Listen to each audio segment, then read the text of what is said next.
Hi everyone, it's Carrie Foster. I am coming to you today from my kitchen in chilly Hanover, Ontario.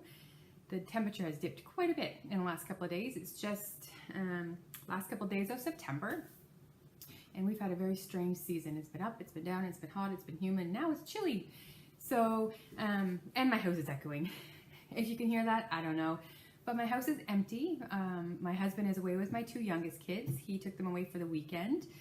And my oldest is at a fall fair for the entire day with her boyfriend. So I have an eerily quiet house today.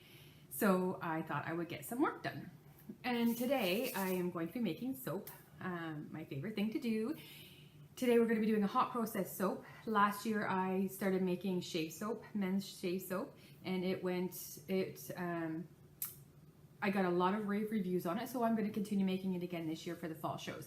I had 1 scent last year, and this year I'm going to bring out another scent, if not 2, so I may have 3 scents in total. I haven't decided yet. So it's a dual lye, hot process soap, and stay tuned to see how it's made. Alright, so in my soap pot, I have here coconut oil, stearic acid, cocoa butter, castor oil, and almond oil. We need to melt these down. It does take some time for the stearic acid to melt down completely. So we're going to put the slow cooker on to low and let it melt together. And in the meantime, I'm going to get the lyes mixed together. We're using both of the lyes today, and I will be back when everything's melted.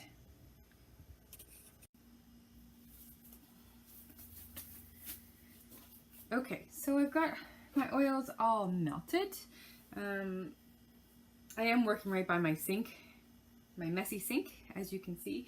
The reason I like to do that is because if once in a while this soap does not behave nicely and it just volcanoes right out, and I like to be like extra prepared. I'm just a extra prepared kind of person. Off camera here you can't see, I have my fragrance oil and some glycerin warming up in a crock pot. I do that because if you add the cold to the hot, it seems to seize the soap. So I've got those warming up just a little bit, just so they're not freezing cold, and we will go ahead. I may not talk a whole lot through this. It does go a little bit quickly getting the stuff in and getting it started. And then I will just check in from time to time and watch it cook.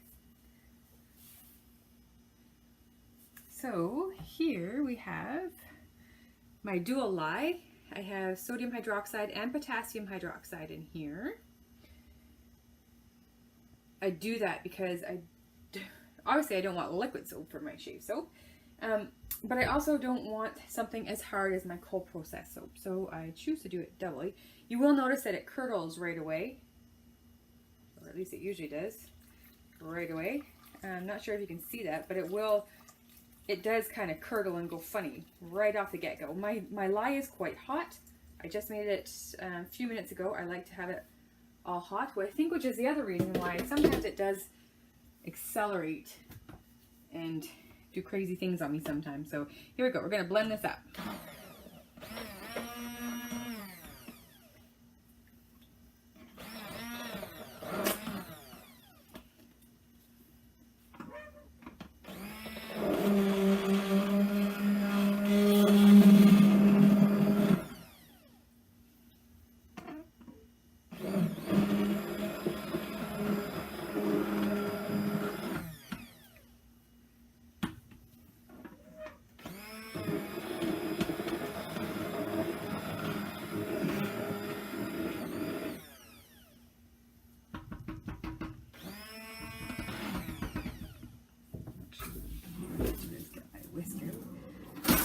Just in case it decides to go a little wonky on me, sometimes I will just blend it with my whisk.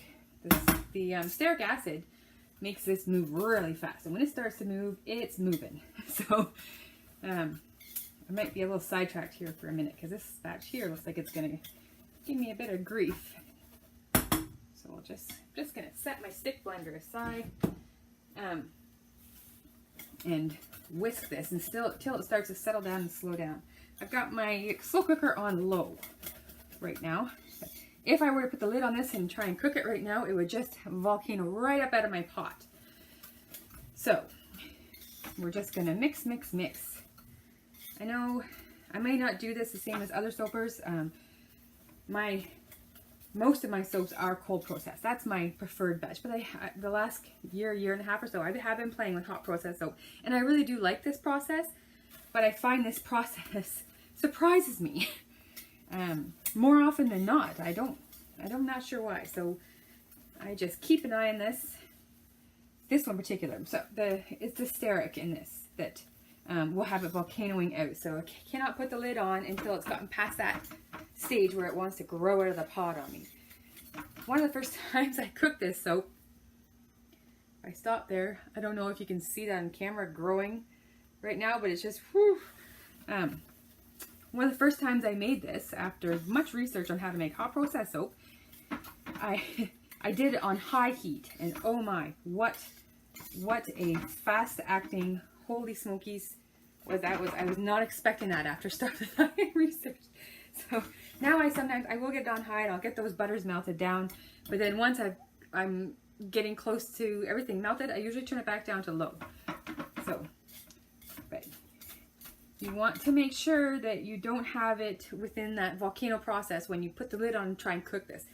Some of my batches I don't even have to put the lid on. This just cooks so fast sometimes for me, and not all recipes are like that. My recipe does. So I do not ever walk away from my hot process soap. Even the batches that have worked out really nicely for me, I do not walk away from that pot, because I've had them by surprise, just bloop, and then they just grow out of the pot. I don't know why. It's the same recipe on some of them. So I don't know. I've done a lot of research trying to figure out what would cause that or how to avoid it, and let me know in the comments if anybody knows how to do that, because sometimes soap just has a mind of its own. And hot process more so than cold process. Cold process, it's groovy. It doesn't do anything too weird, you know. So, but yeah, here you can, I don't know if you can see it on camera, it's slowed down, so it's not growing out of the pot anymore. So this is pretty much the stage where I will put the lid on. I still have it on low heat. I'll put the lid on it and I'll start to cook it. And with this recipe, I don't see this go through the stages that they talk about with hot process, like, you know, the pudding, the mashed potatoes, and all those processes they talked about with hot process soap. Quite often it just kind of goes from this kind of looking right through the gel, and then it's done. And it usually happens soon, quickly. It doesn't usually take too long, but even though the volcano action has settled down on this, I'm still not going to walk away from this pot. I'm going to turn the camera off for a minute, because you guys don't want to sit and watch this for the next 10 minutes while it cooks through this. So I'll turn the camera off, but I'm going to be sitting here right beside the pot just in case anything happens in the next few minutes. So I'm going to put the lid on this. We're going to cook it, get it up to that gel stage, and then I will come back and show you.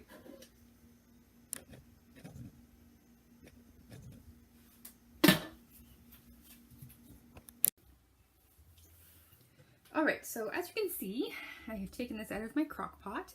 I actually took it out after it was done. It took probably about 10 minutes, and I zap tested it or lye tested it to make sure it was fully cooked. And then I took it off, and once I take it off, it starts to gel up a little bit more. I don't know if you can tell on camera, but the color is, I can tell, it's slightly different. So what I'm going to do now is I have glycerin. This was part of my ingredients that was warming up. So it is not cold. It's been warmed up in that little mini crock pot.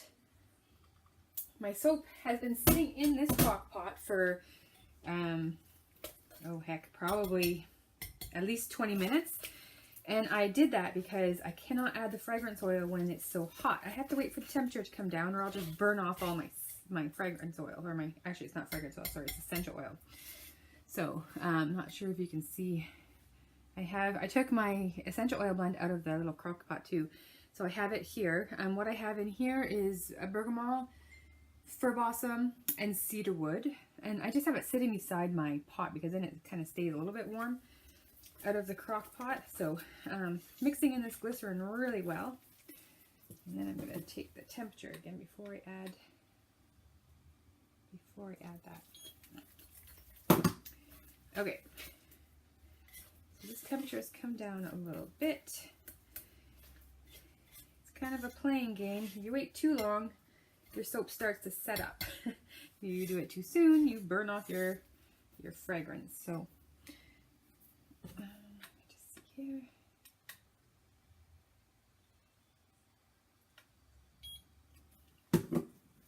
Okay, so I'm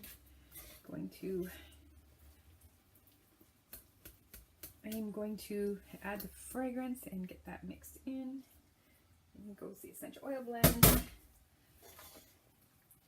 You want to mix that really well. You want to blend that oil really well into that soap. It's a bit of a pain doing this when it's the essential oil blends much nicer into cold process. This is a lot of arm work. But it's worth it because it makes really nice soap. And this soap, even though it's geared towards men, it's a men's scent.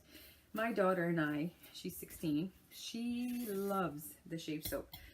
She used to always ask me to buy that foamy stuff in the can to shave her legs. And not only is it expensive and bad for you and bad for the environment because it's of the type of can it's in, but I didn't really want to use it. So anyway, when I started playing around with shave soaps, she fell in love with the shave soap, and I bought a little shave brush for her and I up there too. So not only for the men, ladies, this is really nice soap.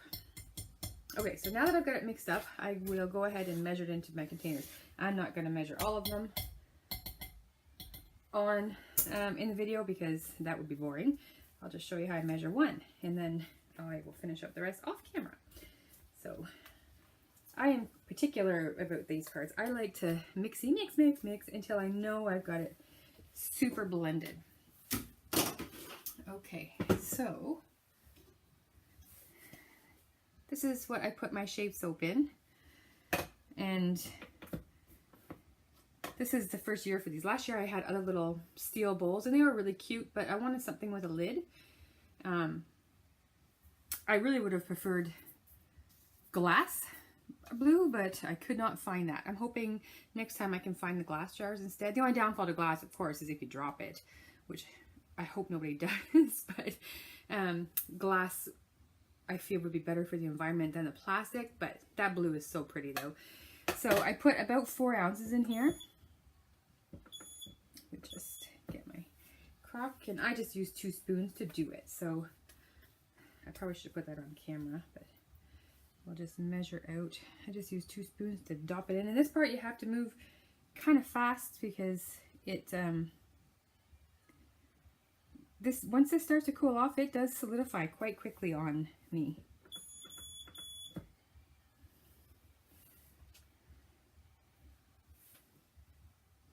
Sorry, and I lied. I did measure in ounces. I wanted around 4 ounces, but I actually put about 120 grams in here. It's about 120 grams, and then I tap it on a harder surface. And that just gets everything nice and level. I don't think you can see that very well. I don't have these filled up to the top. And the reason I do that is because you want a little bit of room at the top to start swishing around and making your bubbles. So it's 120 grams or roughly 4 ounces. And then there's a lid that will go on top. Okay, so just tied up myself a little bit here. I always keep some for myself and shavers in my family. So I usually just scrape out what's left and I put it into this. I don't use a pretty blue on us because I don't only have so many of them. But I just thought that I would show you how this soap works. So usually if I'm in the shower with it, I just take the whole cup and stick it under the water and then I start to swirl. But for today's purposes, I'll just put a little bit of, incidentally, it's already wet because my daughter must have shaved her legs before she went anywhere. So just need a little bit of water. If you need more water, you can always put it a little bit more. I think some men usually soak this in a pot of water before they ever start. I don't know how well you can see that, maybe not so much. So you just go round and round and round. To each man, I think, from what I've researched before doing this, has their own way of doing it. But you can put a little bit more water. The more you work it, the more lather you're going to get. I don't know if you can... Come on, camera, focus. Is that... I'm not sure if you can see that very well. But anyway, if I was using this in the shower, I'd probably put a smidge more water on it. Some men have a separate bowl that they use, but I'll just show you here for, woo, tripping on my scale. What's inside there is just a beautiful, creamy shaving lather. And that's just a couple of swirls. I would have probably put a little bit more water on if I was in the shower, but it's just, oh, it's so nice. It's creamy, it's soft. Oh, it smells amazing. So there it is. All lathered up and nothing to shave today. So that's it. These will be coming out to my fall shows. They are quite limited quantities. I'm not sure if they'll make it to my website. They might.